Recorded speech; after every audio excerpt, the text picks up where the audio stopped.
Hi listeners, this is No So Podcast. I'm Winston. We're sharing the insights of home service operators paying the pathway from one-man shop to $50 billion private equity shops. No bullshit, only true stories. Today we're sharing Bob Muller's private equity exit story, how to sell a $15 million business to a private equity and negotiate a deal, and what you have to know before even chatting with the broker. 3-year deal. They're not even going to look at any of that. So what they're really looking at is your profit. Timing is everything. So if we could have sold right around COVID when multiples were at 25, like most private equity people do not know anything about the trades. They don't know anything about running, how hard it is to run a service business. Private equity is going to be able to own all the technicians because they're going to pay them the best. They're going to be owning the big majority of the ad spend out there. They're willing to pay $500 for a lead, where you might only be able to be $100 spend. So Is 3 years enough? 3 years is just barely enough. So let's start. Yeah, bring it on. Yeah. Bob, I don't know if you still remember first time, it was literally probably a year, last year. Yeah. I flew in, you picked me up from the airport, and then we chatted 3-4 hours. Yeah. And I was literally thinking, hey Bob, I wish I can record this down and share with more people. I was not selling you anything at the time, but we're finally today doing the podcast. I'm so excited to have you today. Yeah, no, it's good to be here. As you were saying, yes, I think it was a little over a year ago now that we met. You came out of the airplane and surprised me with a nice little warming gift, and I appreciated that. It was good talking with you. And actually, I think we enjoyed our time, really just kind of getting into the nuts and bolts of business. And for me, that's my conversational go-to is talking about business, right? And I think you and I had a lot of in-depth conversation about what it takes to start a business in the trades, all the way from point A all the way to the people that are doing it at a high level, all the way to the people that are at low level. But yeah, I think we had a good time enjoying that conversation. Had a little bit of food together that day, and kind of ended it on a positive note of the direction we were going to take this relationship down. Yeah.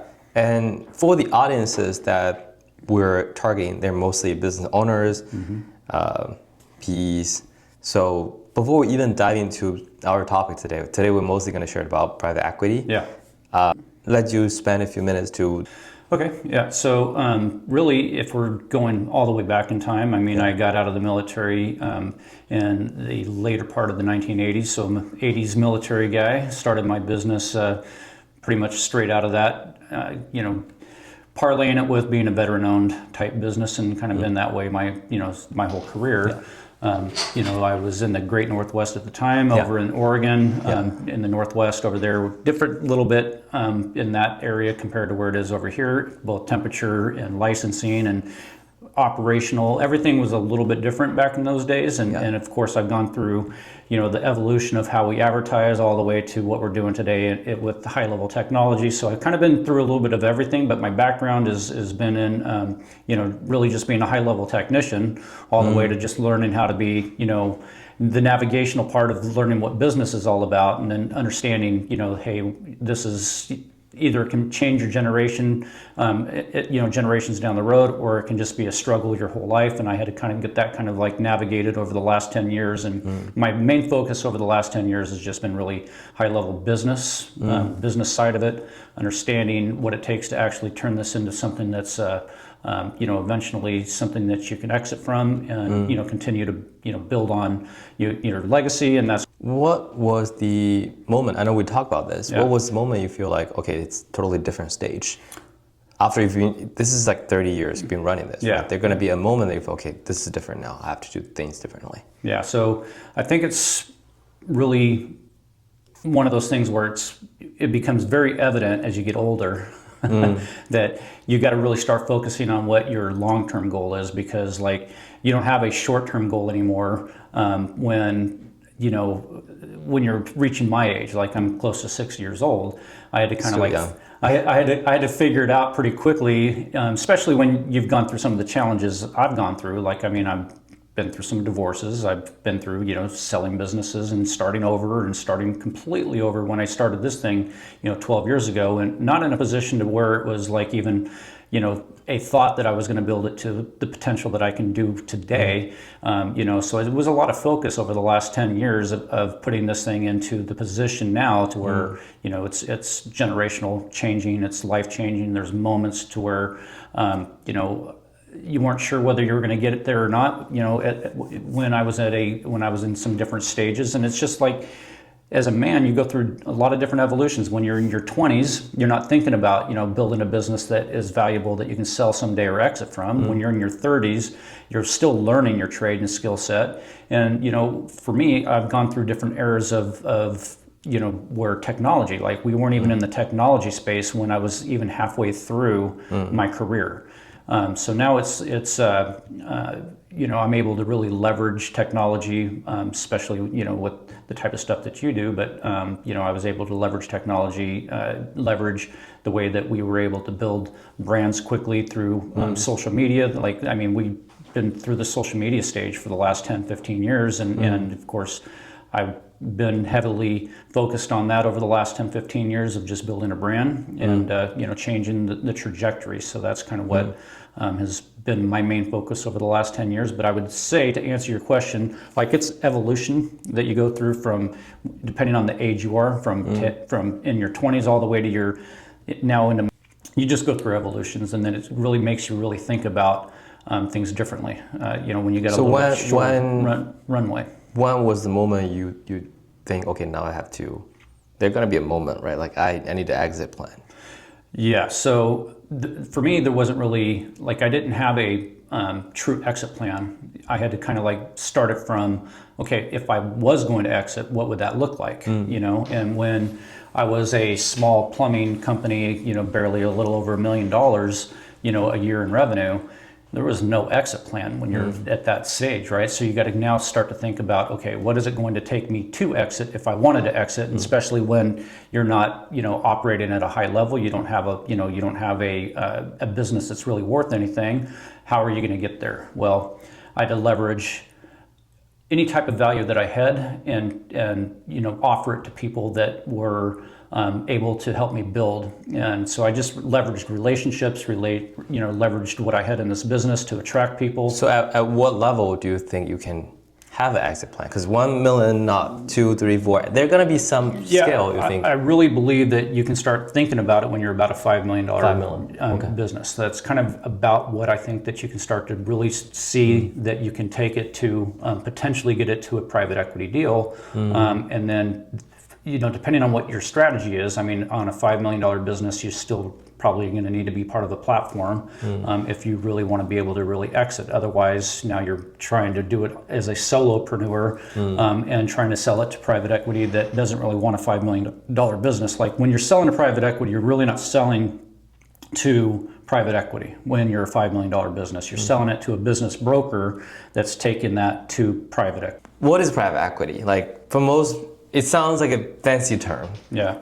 But what is it to the business owners like you? So truthfully, like private equity is something that everybody's really in, right? Like everybody's a private business, so your business is private and it's your own equity. So everybody's in private equity, whether you want to believe it or not. It just depends on how you treat your business, is whether you can actually benefit as a private equity owned backed thing. It's either you're backing your own thing in your own private equity deal, and you've got equity in your business that you can actually hand out and make attractive to somebody and offer it to somebody, and that's what really private equity is. But if you want to take it to where somebody else is much larger than you, and now you're talking about institutional bank where you're talking about private banks or banks that want to sponsor you in your business because you have a business that's attractive enough. Now that's a different side of private equity. So now you're trying to attract a suitor to your business in a private equity deal, that now if you own equity that you have equity to share into the bank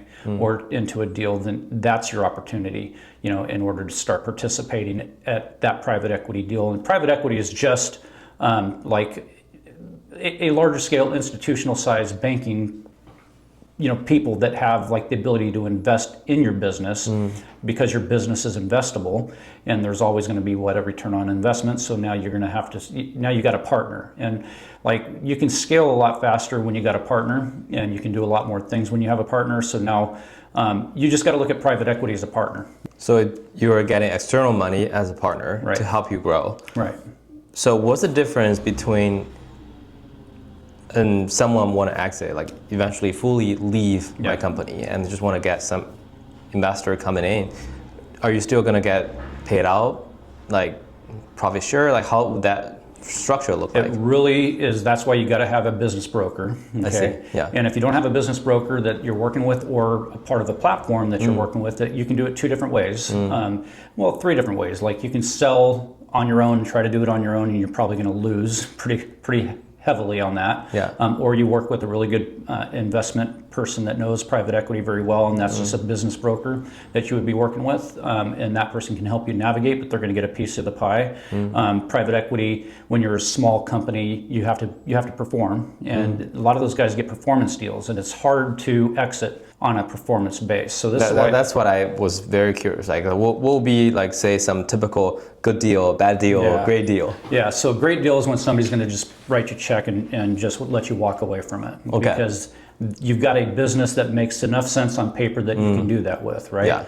Probably maybe 1% of the businesses look like that on paper, and probably 99% of the businesses. What would that? A company like that's got like all of their systems and processes in place. They've got their banking's in order, their taxes are paid, all of their fleets under one type of a deal, all of their the way that their payroll's done, all of their contracts are put in place. Everything's done in paper, and you can see a true bottom line. Like you have a real EBITDA that you can measure against, which is your profit that your company makes. And you can really, sell that. That's what you're selling. You're selling what your profit of your company is. So like, there's a lot of $10 million companies out there that make no money. So it's like, what value does a $10 million company have if it doesn't show a profit or a way to show a profit? So like, even if a $5 million company can be way more valuable than a $10 million company, depending on how well it's set up and how it's So let's say a company is doing 10 million and EBITDA is 2 million end of the year. Everything clean. Yeah. What would that? Very attractive. What would they sell for? Like so on your own, it's really going to be what the market bears, and it depends on that time of year.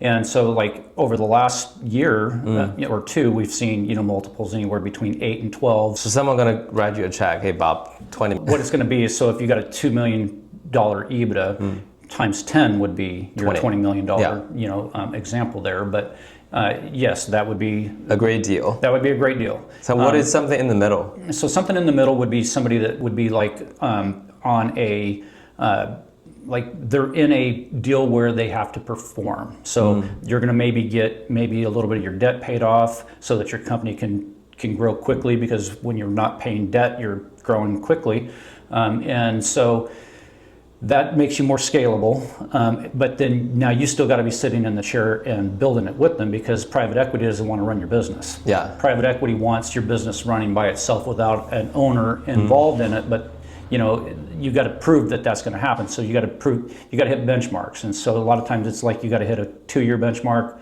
a 3-year benchmark, a 5-year benchmark, and that might be when you might see your first real payday. The metrics, you got to hit your budgets, and you got to hit. Generally, how long would the performance be? Like about a 3-year performance. 3 years. Yeah, because private equity likes to be in and out of their deals within 3 to 5 years. That they got to usually hit within a 5-year plan on their own. They want to be out of the deal because they want to sell that deal after they've once they've built their MOIC out of it, and then they can take it in either platform. So let's put the same company, 10 million in revenue. Yeah. Let's downgrade that a little bit. Like what would the business look like to get into that kind of not? So you're talking about like a $10 million company that maybe not so organized, and they're like looking to exit. Let's put some dust on it. Like what would that look like? So typically on something like that, they're probably not going to give you too much money up front. They're probably going to give you, like I said, a performance deal. They're probably going to help you pay off a little bit of debt.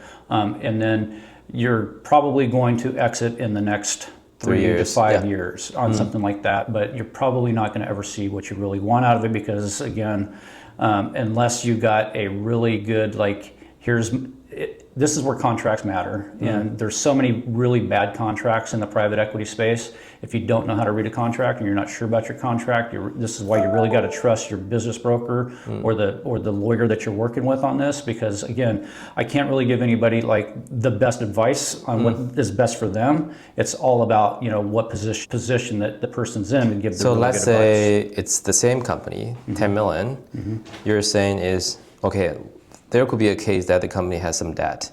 The company has probably not 20% EBITDA, let's say 12 or few. 10, very few. or 10% EBITDA. Yeah. And then not everything is true. Some fleet not the cleanest, et cetera, et cetera. You kind of blend all the dust. Therefore, the 3-year deal. They're not even going to look at any of that. So that's all they care about. Oh, okay. Okay. Simple. So it's simple. In private equity, it's simple. They just want to see what your profit is, because if you got really bad fleet, it's going to show up in your profit. Okay. If you have, if you've got a poorly run, department, one of your departments is poorly run, it's going to show up in your EBITDA. Yeah. Everything shows up there. So all they care about is what your profit is. Because if you're a very profitable business, they know they can scale you from the profits that you make. And so like it's easy for them to scale a business that's profitable compared to a business that's not profitable, that has still has to build all of these systems and processes out inside their business. That's the part that makes it very difficult for private equity to come in. That now they got to have a real general manager in place. They got to have they got to build out your systems and processes in your books. How you run your sales department, how you run your production department. There's all of these different things that if that's not already built out and working. That's going to be the second lift to an unprofitable business. But the first thing they're going to look at is your profit. Okay, so it's really just profitability, how much EBITDA you get, and then they kind of figure out the deal. Yeah. So what would be a bad deal look like? We talk about good deal, we talk about middle ground deal. What is? Well, most of your stuff together. Especially in the market that we're in right now, where everybody this space, I always like to say, is the pretty girl on the dance floor. All of the private equity people want to dance with us right now. So if you're a pretty good looking girl on the dance floor, you should probably be thinking about that my business has got some value to it. Always, I always tell people to negotiate, right? If you don't negotiate, or you don't know how to negotiate, you better have somebody that's been in this space, that's negotiated these deals in the past, to help you negotiate the deal, because you can get a really bad deal on a good looking business. So if you have a good looking business, let's talk about the way that you should probably be looking at how you should exit out of it. You always want to know what the top companies are getting right now in their evaluation rounds that they're in right now. If you're looking for a clean exit where you don't have the ability to participate in, depending on if it's going to go into a platform, get an opportunity to arbitrage off of a platform that starts to grow and grows your company's value, so that you can take another bite off the table down the road, or you can take 2 or 3 more bites off of the apple. So it depends on how the deal's set up. I always say make sure that you are set up for future success, because if you take all your money right now, and depending on what age you are, starting a new brand is not easy, or buying somebody else's broken business is not easy. If you don't have a plan for what you're going to do when you exit, that's usually the bigger problem that you're going to run into, especially depending on what age you are and your life cycle that you're in for when you're planning on exit. So it's wealth management with people that are good wealth managers that are going to help you navigate the deal that you get. From the moment you realize, okay, I need to exit plan, to the moment you find a broker or something, how long did it take you? What do you It depends on which way you want to go again. So if you want to try to navigate it by yourself, you might just hire a business broker that helps you navigate it. Or you find a group of people that's already doing it on a platform, and you just suit which platform is doing really well, and you attract the platform. So right now, you know how many platforms are out there. You know how many are good and bad platforms out there. So as a small business, you would just be talking to the people at those platform levels of look, this is the business I got. This is what I'm trying to do. let me see what your plan looks like on your platform to see whether it matches, what I want to do in the future. So like if you want to work with a platform that's going to let you still have control over your business while you're on the platform, that gives you an opportunity to use their processes and their systems that they already have in place that helps you grow. That's the way I would suggest that you do it, because if you do it the right way with the right platform, you can do this multiple times, and you can do it in multiple different ways. So I always say it's the same thing as dating. Like find your best mate and use that person to help you get to where you want to go, because relationships is what it's all about. If you don't have relationships in this industry, doing it by yourself is going to be a lonely road, and it's going to be a hard. So when you go into the deal, what would the first 90 days look like? What are they looking at? Like I know we talk about probability is important. Like how do they know? Do transaction, like how's are you talking about like if you're looking for a platform suitor, or are you looking for a platform? It could be either. Like someone decided to sell their business, you got a bunch of broker help you out, you got someone that there could be multiple offers right from different places, and then the moment you can only choose probably one. Is that right? Yeah, you choose one, and then they'll come in and then start doing some due diligence. I'm curious, like, what do they look at? Talk to the private equity person themselves. You're going to usually talk through a business broker, and that business broker is going to come in and they're going to give you a list of things that they want from you, so that they can build a reason why you're valuable to sell to somebody at their level, because the private equity people aren't going to be like calling you. Yeah. They've got their business brokers that they work with, and those people are out there and they're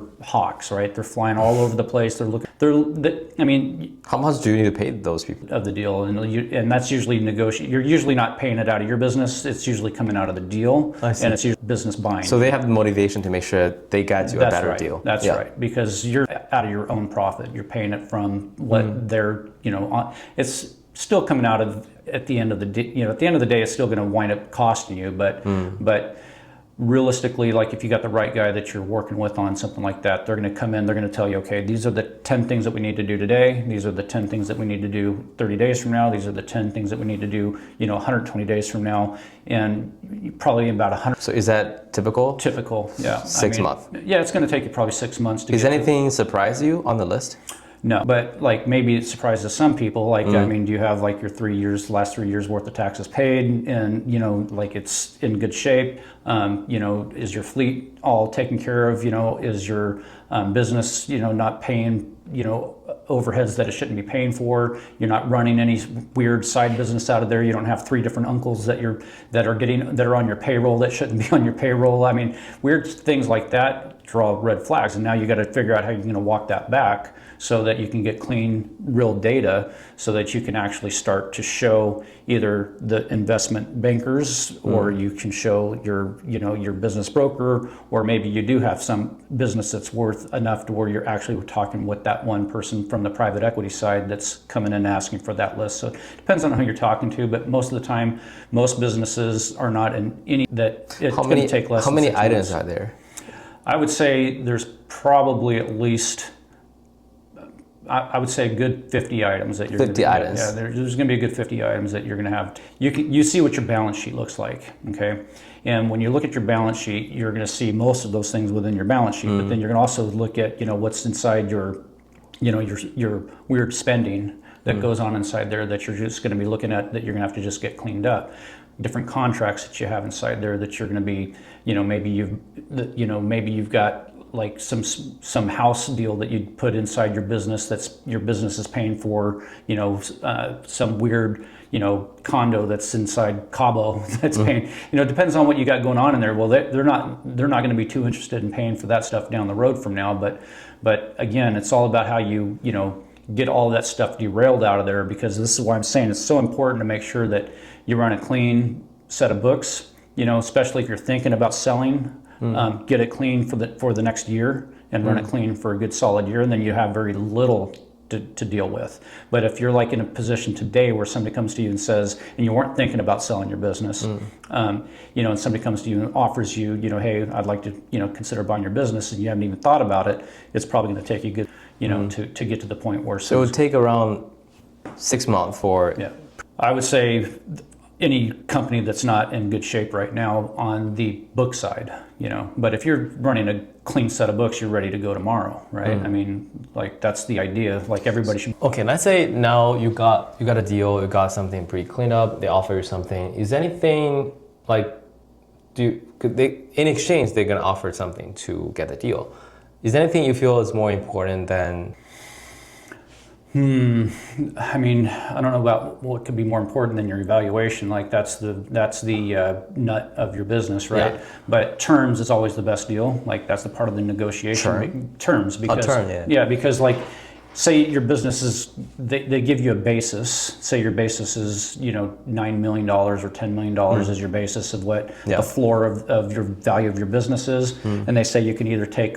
When we exit this, you can take 100% of your basis and you're good, or you are going to have to keep 80% of the deal in, and you can only take 20% out after the first 3 years of. Do they usually fully buy you out? Very rarely do they ever. So what will be the range that they're usually going to give you probably a 3 to 5 year basis and maybe a 20% deal, and they're going to make you keep 80% on the table. Sometimes they make you, they'll give you an 80% up front, and you always investors always. So you always still own 20% of the company regardless. They want you to own a percentage of the company because they want you to be equally invested into it to make sure that you're like, again, if you're the founding owner of it and they don't want to run your business, they want you to be at least somewhat invested in it, unless you've got a great running business and there's no doubt you've got a real, a well-established brand in the market that, hasn't been running with you in the business for the last 3 or 4 years anyway. Okay, so let's say now you agree on the deal. What happens? Well, I mean, what does the first day look like, or what is the next? Let's say 90 days or like 180 days it looks like when you were already working. It really is going to depend on the deal that you get. I mean, this is the part about it where like there's no one vanilla deal. I mean, like if you're just going to be an average, like okay, so you're riding with private equity and you got a performance deal like most people are going to get. Like your first day looks different because now you got a different person you're reporting to. Like the first time you're going to have a real boss, right? And now you got people that you're actually going to be reporting to. You're actually going to be having to be accountable to for the first time in a long time. Most of us like our freedom, and that's why we start businesses. And now you don't have the same freedom.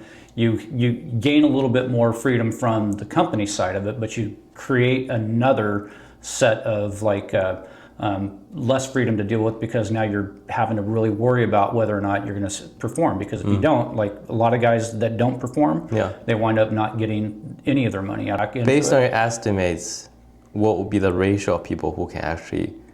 I haven't seen too many people in this space get to where they're fully bought out and where they're like in a good position down the road. Like most people that are and I'll just generalize this, that like the most of the small little mom and pops that are getting rolled up right now, they're getting bought out for asset value, any type of of their bottom line value. They're just strictly just getting what their assets are worth. It's an asset purchase, and that's the majority of the businesses out there. So that's what most majority of the businesses are getting sold for in the smaller space.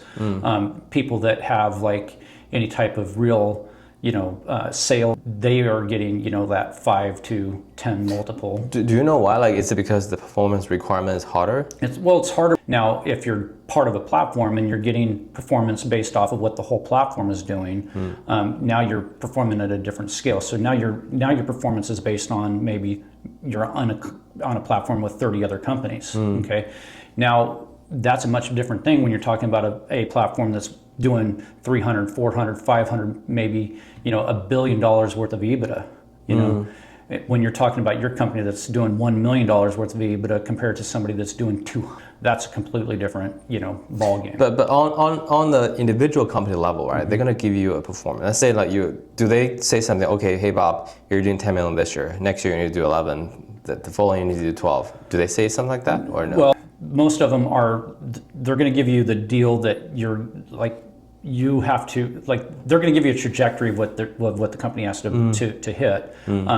that's usually based off of either whether you're staying on as the operator or whether there's going to be a GM operator that's inside there. There's going to be a performance of like what that company has to hit and towards for its own, like it has to grow in value of EBITDA and like its scale. Like if you did maybe $3 million last year, $4 million last year, they just want to see maybe like a 15% growth, whether it's in the bottom line or whether it's in the top line with, sustaining the same EBITDA. 1 or 2 has to happen, right? In order for there to be measurable growth.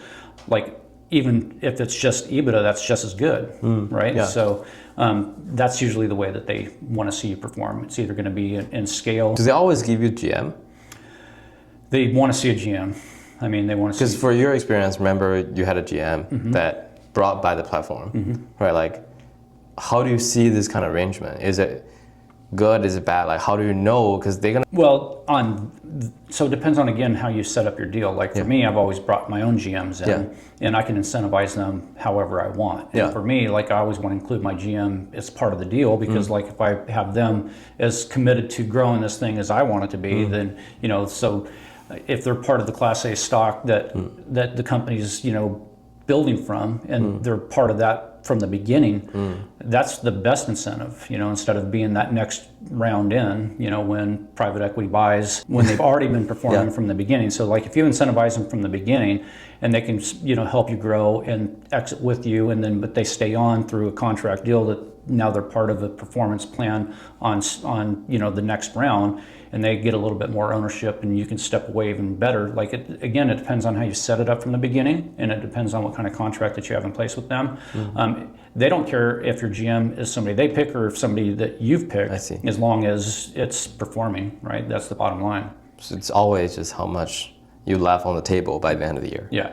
And how much you want to get out of it. You're probably not going to be your best deal. You can grow things with more people and still, like having all of a grape or all of a watermelon, I would rather eat, so that's kind of the way I look at it. Do they focus more on, or is it always balanced? Like I'm thinking like it's just 2 numbers, right? The top line and the bottom line. Yeah. So do they have requirement on both, or is it just usually one of them? Well, I mean, most of them aren't even going to look at you unless you're certain top line already, because like there's not going to be much at the bottom line if there's not a lot. Yeah, but I'm saying like once you get into the deal, you're on a performance plan, right? Like that's what they're trying to do.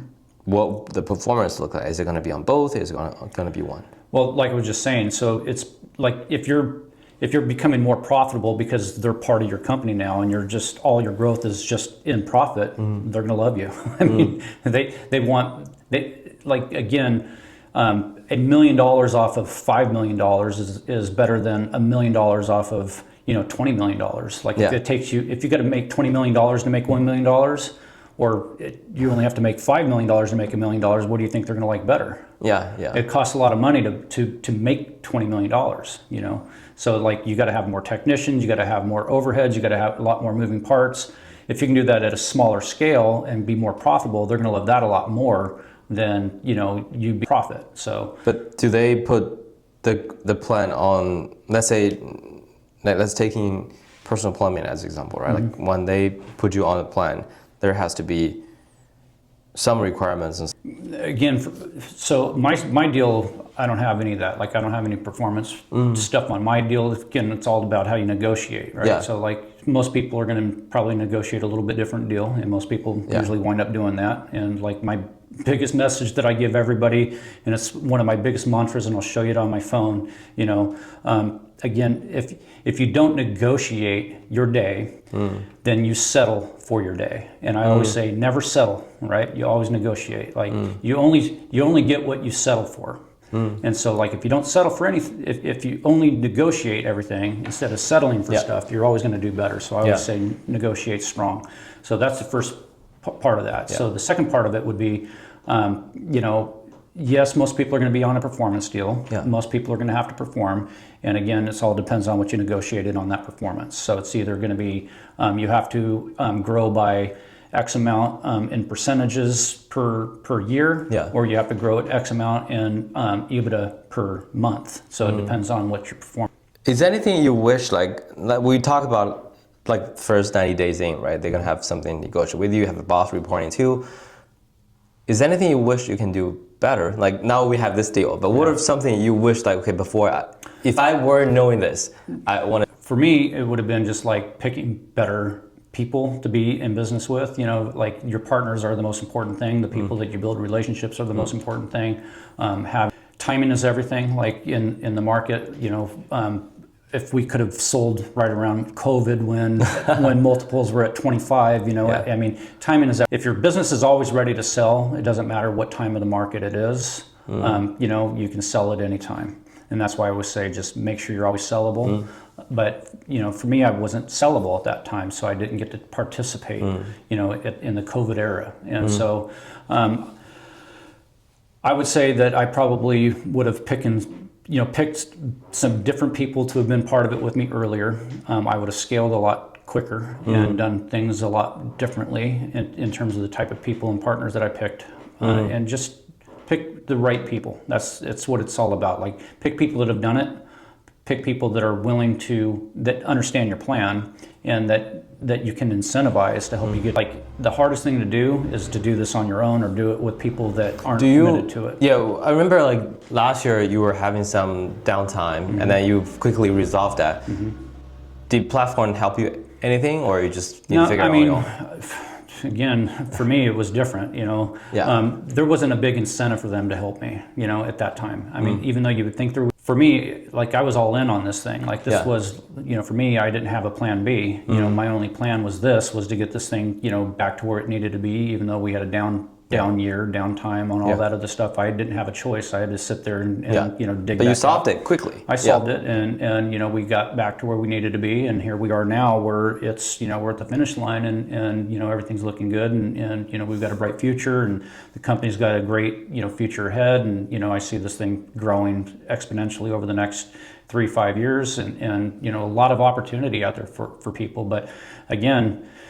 Man, again, if you don't have it set up right from the beginning, if you don't have the right people that you're partnered with, and you don't know if you don't know how to negotiate or how to plan your thing, like talk to people like me, talk to people that have done it, that really care. Like it's all about the people that care. And I use you as an example because, I mean, you don't have to do a lot of things that you do, and you just generally care, and I can see that in what you do, and I can see, you know, with what you've done over the last however many years that you've been doing your own thing. But since I've known you, I can see like how much you care about what you do with people, like flying here today to come see me, you know, didn't have to do something like that. You did. And, you know, that's just the type of person you are. You care. Like genuine people are the people that you want to do these type of conversations with, and the type of people that you want to get these type of answers from. So like you and me getting these questions and answers going, this is what it's all about. Like you care. So one thing I think we've mentioned a little bit, right? Like when you sell, when you got a deal, you have, now all of a sudden you have a manager,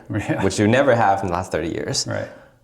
And gradually you're gonna lose more and more the control of the company. How do you like overcome this feeling of losing control? Because I know it will be the biggest fear for most of the business owners. Now you don't have to go to the office every day. You don't know what's going on. Like gradually, not saying right now, but how do you overcome this? Is there any suggestions? Or I know you're still dealing with it. I'm just at a different stage in life. You know, I'm pushing to that point where I've been doing this 37 years.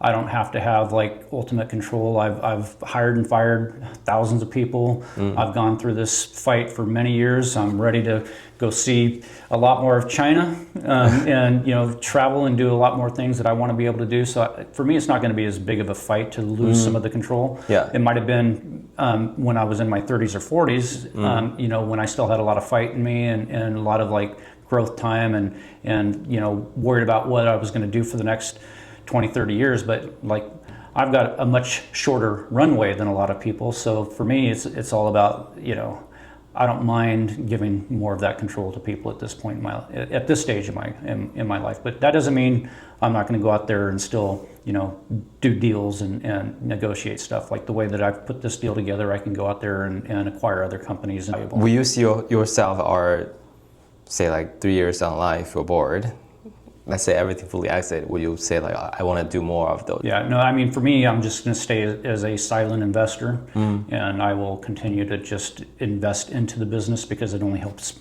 With the deal I got, it's only going to help me grow. It's only going to help me down the road. But I also want to just help other people. Like, I mean, I've got people that I'm taking along the ride, and I want those people to do well, and I want to see them do well. You know, that's what it's supposed to be about. That, you know, help people, help your generations below you to help other generations, you know, below them. So now we're mostly talking about on your side, right? Like as the business side, but for private equity side, what do you wish they would do differently? Like, because they always give you terms. Now, if you're switching your shoes, or like if you're able to give them suggestions, what would you say to them? To this private equity? Them to run. I would do not know anything about the trades. They don't know anything about running. You know how hard it is to run a service business. I would tell them to learn a lot more about how hard it is to sell labor compared to how easy. You know, for them, it's all about a stock, right? They've got stocks that they're investing in, and your company is just another stock in their portfolio, and they don't understand how hard it is on the service side of it, how much energy it takes to run a service business, how hard it is to be in the people-pleasing business. It's just very difficult, and how hard it is to put all of those pieces together, operate it, be more present in the business. I mean, they're just not, right? They're just very. But I know, like, when you're working with a platform, they do help you set up a bunch of like reporting framework out of that. So that's a little bit different because the people I'm working with have always been in the space, owners of companies and blue collar guys themselves. So like we're working with a group of people that are just in this space. But in your general private equity deal, like you work with a lot of these other companies that we could probably talk about that they have their private equity deal, and those guys have never touched a tool in their life. So those are the type of partners that know nothing about your business. They only know numbers. And so it's like a lot of the guys I'm working with, I mean, they understand. I mean, they still want numbers, right? But they understand what it takes to get there, and we're all. So in terms of, now we know AI is one of the biggest things. Like how do you see, like, does AI have anything to play when we were doing the deal? Like, or do you see the future deal has anything to do with it? Probably, yeah. I think that the companies that are highly leveraging technology are going to be way more valuable, because the one thing that kills these companies' values is labor. Most companies operate anywhere between 30 to 40% percentages of how much they spend in labor. Companies that can get to 20% are going to be way more valuable. Is that doable? It's very doable. Like I see companies doing it like at 15 and 8. So what do they need to do differently to get to that? Leverage AI. So like if you can completely automate your CSR department with that. If you can consolidate how many people it takes to run that can do one business that operates several of them through one entity, where you're consolidating services and consolidating labor, so that you got one GM managing 5 businesses and you got one service manager managing 5 companies. Now you can scale at a completely different size instead of leverage AI. So like if you can completely automate your CSR department with that.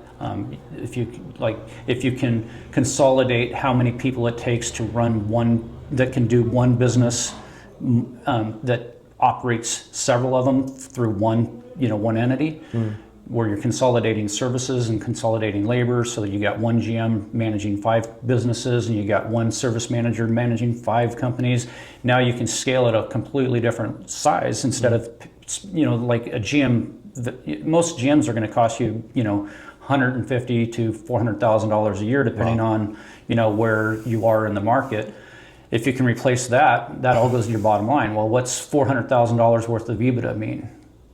It means $2 million revenue, right? It means a lot in revenue. Plus, how does that translate to a multiple of 15 or 20? So now you're looking at it from a different scale when you can start talking about replacing labor, replacing different sizes inside your businesses that create the extra value at the bottom line. So like when all of this stuff gets pushed to your bottom line, man, now you're worth a lot more money because you're paying far less in labor. And I'm not saying that like from your technician side, we're not talking about replacing our technicians at this point. We're just talking about, how do we leverage technology in our vans? How do we leverage technology, in the hands of the technicians so that they're not having to call, like the labor side of the people that are answering the other side of the phone. Like if you've got technology answering these questions for you, in real speed, like in some of the things that you've developed and some of the things that like Blue On's developed and some of the other technologies that you can leverage that you put inside your business, that you get to scale a lot quicker with if your technician is 20% more efficient. Like I'm telling you, efficiency is the biggest profit killer in every single business. We're right now seeing on average about 60%, 50% efficiency levels. Imagine if you were 80, 90% efficiency models of your technician, how much that pushes to your bottom line. What is possible? Now you're already on the final step of exit, but for the future, for other listeners, right? Like what do you think is possible for them to get to the EBITDA level for independent owners? So again, I would say paperwork clean, get your businesses clean, leverage technology, and once you do those two things, like it becomes easy, and then find some good partners that can help you, understand what you're doing if you don't understand it, but if you're halfway savvy, you're halfway, you got a good head on your shoulders, you're a business thinker, you attend, enough business events that you learn a little bit of this stuff. You can do it on your own. I mean, I did it on my own for the most part. So do you think they can get to say 30% EBITDA with that? If they do it well? I mean, I can't say that I haven't seen companies do it. I mean, I'm not saying I've done it, but I can say that there's companies out there that can get to that 30%. Yeah. Wow. Yeah. Yeah, I mean, for a company being there for a long time, you have a lot of inertia to fight for it. But for a newer company, they have less of those, so it's probably easier for them to do that. It's harder, bottlenecked, and it was already upside down, where you were funneled the wrong way. If you didn't already build your business for the right funnel to begin with, it's going to take you a little bit more. Whenever you got to break your business down to build it back up, that takes a minute. I've had to do that a couple times, but I would say, like, if you are a younger business, and you're just getting going out there and you want to really build it the right way, leverage that technology, start building it the right way right now, use the marketing tools that are out there right now, because we're the direction we're getting ready to go with that, and with how expensive it's going to be to purchase marketing down the road when private equity is really going to be in the space heavily.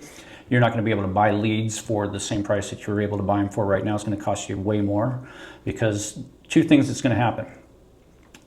Private equity is going to be able to own all the technicians because they're going to pay them the best. You're never going to pay somebody better than what they're going to be able to pay for a technician. So your best technicians are going to work for these other companies, okay? And then they're going to be owning the big majority of the ad spend out there. So like they're willing to pay $500 for a lead, where you might only be able to be $100 spend, so you're not going to be getting any of those leads. So if you don't have a really good, strong brand in the market that's already somewhat established, that brand recognition, like you're the McDonald's of your neighborhood. If you don't protect your little part of the market you're in, and you don't have like a solid plan for how you can compete with them, as a smaller business, then you just need to be with them. That's what I would say. You just either got to be part of them, or you got to understand how to compete with them. So let's say, generally, I would say people do not make plan longer than 3-4 years. So let's say someone who's planning to sell in 3 years, what would you suggest them to do? Man, if you're ready to. So let's say, generally, I would say people do not make plan longer than 3-4 years. So let's say someone who's planning to sell in 3 years, what would you suggest them to do? Man, if you're ready to sell in 3 years, you've got a lot of work ahead of you. Like, I mean, it depends on the size of your business that you are right now. It depends on the stage of your career. You have like another 2 or 3 more builds ahead of you. Are you a 30-year-old, entrepreneur that wants to do this multiple times, or are you an older guy that's just ready to get out and, go live in, Tahiti for, it just depends on where you're at, what stage you're at. So I would say, know what you want, know where you're at, know where you're going. there's a lot of questions that you got to answer before you can really answer that one, big picture question that you have right there. Yeah. But let's say someone just want to clean out their business, and a lot of people, when they sell, they do not know what they want to do next, right? So they probably just want to exit. Yeah. What do they need to do? Well, again, that's the first step is getting your business clean to sell. If your business is already clean and it can sell, then you can exit pretty quickly. And if you can do that in 3 years, that's pretty. Is 3 years enough? 3 years is just barely enough. Like you're gonna be that 6 months getting your business probably put together. You've got another probably 6 months worth of trying to build it to where it's got enough value in the bottom side so that it's valuable. And then depending on your deal that you're getting, it could take you 2 years to fully get out of your business. Depending on the size of the business that you're at. I see. But if you get that one buyout deal, you're usually not going to get your best deal. You're probably going to get, a small percentage. You might get a 3 or 4x multiple to get you fully out of there. And if that's good enough for you at that time, then.